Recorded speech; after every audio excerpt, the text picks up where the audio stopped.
যুক্তরাষ্ট্রে আলাদা বন্দুক হামলায় বাংলাদেশি বংশোদ্ভূত পুলিশ কর্মকর্তা দিদারুল ইসলাম সহ ৭ জন নিহত হয়েছেন। আহত হয়েছেন ৬ জন। স্থানীয় সময় সোমবার সন্ধ্যায় নিউ ইয়র্কের ম্যানহাটনে আকাশচুম্বী ভবনে বন্দুকধারীর হামলায় ৪ জন মারা যান। আত্মহত্যা করেন হামলাকারী। অন্যদিকে নেভাদায় একটি ক্যাসিনোতে বন্দুকধারীর গুলিতে প্রাণ হারান ৩ জন।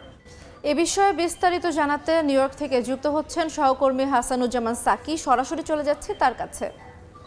কিন্তু মর্মান্তিক একটি ঘটনা ঘটেছে নিউ ইয়র্কে বন্দুকধারীর হামলায়।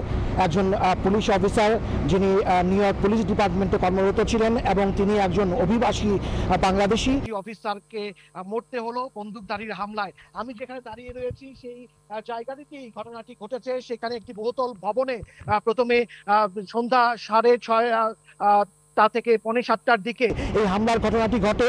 বন্দুকধারী লাস ভেগাস শহরে বসবাস করেন। এই নিউ ইয়র্ক পূর্বাঞ্চলীয় উপকূলের একটি শহর, আর অন্যদিকে পশ্চিম উপকূলীয় একটি শহর হচ্ছে লাস ভেগাস, যেখান থেকে বিমানে করে যেহেতু অস্ত্র নিয়ে আনা যাবে না, সেই অস্ত্রধারী টেমুরা, যার বয়স 27 বছর, সে কিন্তু সড়ক পথে বিভিন্ন অঙ্গরাজ্য হয়ে সে নিউ ইয়র্কে এসে পৌঁছেছে এবং এই বহুতল ভবনটিতে প্রবেশ করে সে এলোপাতারি গুলি করা শুরু করে এবং এই ঘটনায় এখন পর্যন্ত 4 জন নিহত হয়েছে এবং পুলিশ জানিয়েছে যে বন্দুকধারী তিনি নিজেও তার বুকে বন্দুক ঠেকিয়ে তিনি আত্মহত্যা করেছেন।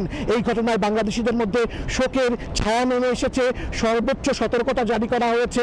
সব স্থানে এখন থমথমে অবস্থা বিরাজ করছে। এই ছিল আমার কাছে সর্বশেষ। আপনাকে ধন্যবাদ। হাসানুজ্জামান সাকি, সময় সংবাদ, ম্যানহাটন, নিউ ইয়র্ক। আমরা সরাসরি যুক্ত ছিলাম নিউ ইয়র্ক থেকে।